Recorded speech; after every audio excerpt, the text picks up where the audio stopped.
Hello everyone, hope you're all doing well. Today I'm going to explain you how to make the strongest solo pushing build for Demon Hunter and patch 2.6.9 and season 21 Gears of Dreadland's Hungering Arrow.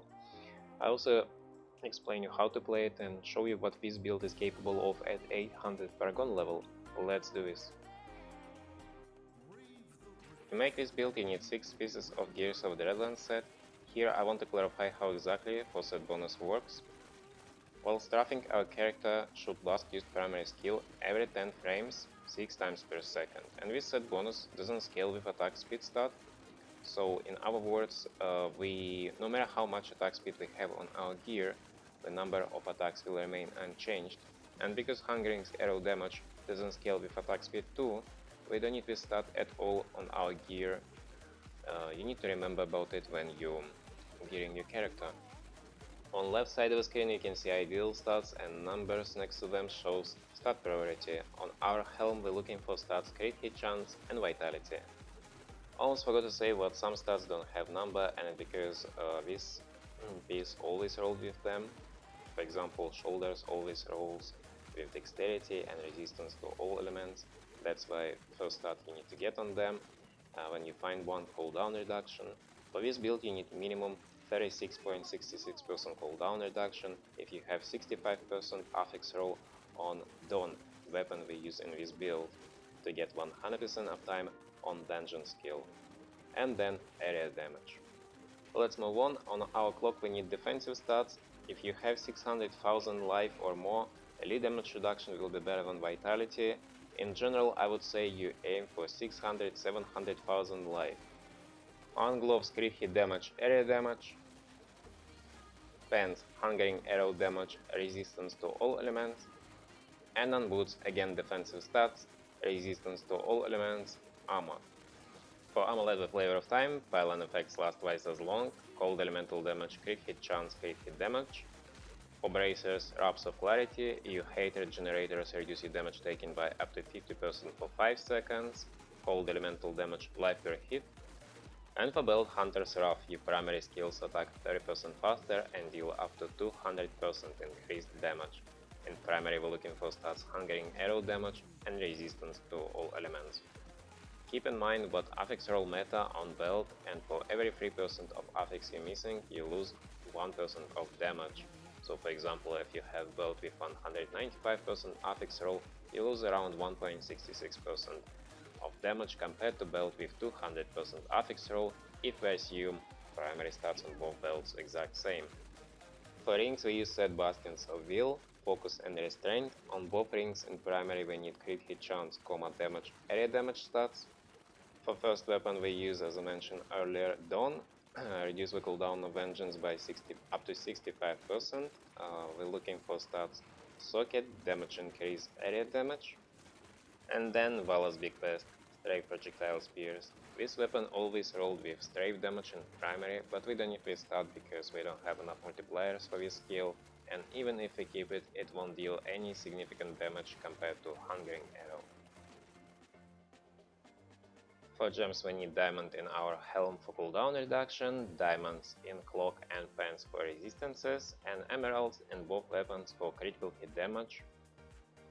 Legendary gems Simplicity Strength, Tagok, and Bane of a Stricken. For potion, I would recommend you use Bottomless Potion of Cool 8. Drinking Cool 8 allows you to burst through walls summoned by Wooler elites for 5 seconds. It's most dangerous affix I would say for this build, so I strongly recommend you use this one and not any other potion. In Kanai Skip we need the 9th series satchel, Hungering Arrows guaranteed to pierce and also deals 600% increased damage. Then Depth Diggers, primary skills that generate resources deal 100% additional damage, and Convention of Elements gain 200% increased damage to a single element for 4 seconds. Alright, let's check skills. Hungering Arrow, Devouring Arrow, our main damage source. We use this rune because it gives more damage when shot and Spray of Teeth. First 2 runes, not even an option, we don't benefit from them at all. Then Strafe Drifting Shadow, this rune I find best because it gives more movement speed, 25% more movement speed than other runes. and movement speed turns into damage, toughness, next skill Shadow Power Gloom for life per hit and toughness. Let's move on. Preparation backup plan. Next skill, I strongly suggest you to use early season to increase uptime on Shadow Power until you get first augments, because without it will be hard for you to survive. Later in season, when you higher Paragon level with better gear, you can replace it with Companion, Wolf Companion to get more damage. Then we need Phantom Knight's Bladed Armor for additional armor, and Vengeance Dark Heart for crowd control immunity, so we can continue strafing without getting interrupted by elite affixes, damage and toughness. Passive skills. Calvic for 20 multiplicative damage, we can proc it with Fan of Knives and one of his Scoundrel skills. Then Numbing Traps for damage reduction, Ambush to get even more damage, and Awareness. It's a passive I would recommend you use early season until you get first augments. Later, when you're more experienced and feel like it's not necessary anymore, you can replace it with Archery to get 5 crit hit chance. Paragon. In core tab, first of all, you want to put points into movement speed plus 25% from your items and Paragon. We don't need maximum hatred at all, we will remain full hatred bar for entire Rift. Then you need some points into vitality. You aim between 6 and 700,000 life, and restable points into dexterity. Offense, cooldown reduction, critical hit chance, critical hit damage, attack speed, defense, resist all, life, armor, life regeneration, and utility, area damage, resource cost reduction, life per hit, and gold find. Best flavor for this build Scoundrel. He gives more damage than any other thanks to Anatomy skill. He also can proc Calvic passive skill for us with Crippling Shot skill.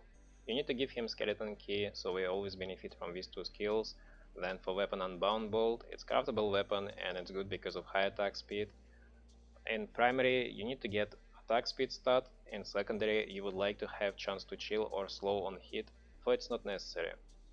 For Amulet Ways of Johan, so he can pull enemies together for us from time to time and we can get more damage out of area damage stat we have on our gear. And also this Amulet procs Calvic passive skill. Then Oculus Ring and any ring which doesn't apply crowd control effects such as Fear, Stun, Blind, etc. Skills, Crippling Shot, you don't select level 10 skill because more we blind enemy, less chance we end up pulling it with Ways of Johan, so you definitely don't want to take this one. And Vanish, we don't need because we have Skeleton Key, Scoundrel damage immune. And then multi-shot, so he can cast more crippling shots, and last skill Anatomy. First of all, you need to build up 20 stacks of momentum, so after you enter Greater Rift, you cast Hungering Arrow 6 times, and later you want to use this skill every 4 seconds to maintain momentum stacks, Wraps of Clarity and focus buffs. Keep in mind to refresh focus buff, you need hit enemy with your skill, with Hungering Arrow skill. After you get 20 momentum stacks, you are ready to press next skill, Strafe. You just do it once at the start of a rift and don't release it until you kill Rift Guardian. Preparation skill restores 30 discipline, so when you're missing 30 or more you want to cast it. If you're running with Companion, Wolf Companion instead, you need to use it in the middle of lightning rotation because buff lasts 10 seconds, so this way we will cover cold when our damage highest. Shadow Power you use to get life per hit and 35% toughness. With preparation, if you're lucky enough, you can pretty much maintain buff. If you're running with Companion, you can't use skill so often because you have much less discipline to work with, and then I would recommend you keep cast for Oculus Circle so you can maximize your damage. Kind of nice, you can use as soon as it's ready. Remember what we can proc Calvic passive skill, which gives 20 multiplicative damage with it, so if possible you would like to save cast for Oculus Ring so you can proc this passive within 20 yards around our character and this way get a little bit more damage. If not, then just use it when it's ready.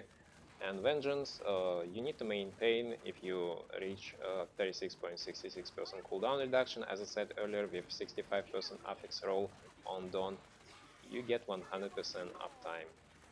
When you're pushing this build, you need to remember what our damage depends on density, because of area damage stat we have on our gear, and because of the Warring Arrow rune. So you would like to get big open map like Festering Wood, Silver Spire, Battlefield and Hope. As of Johan we have on our Scoundrel, proc non-stop. Power Pylon you want to take on physical rotation of COE. Speed Pylon until Rift Guardian fight you don't take at all, because attack speed doesn't give us damage.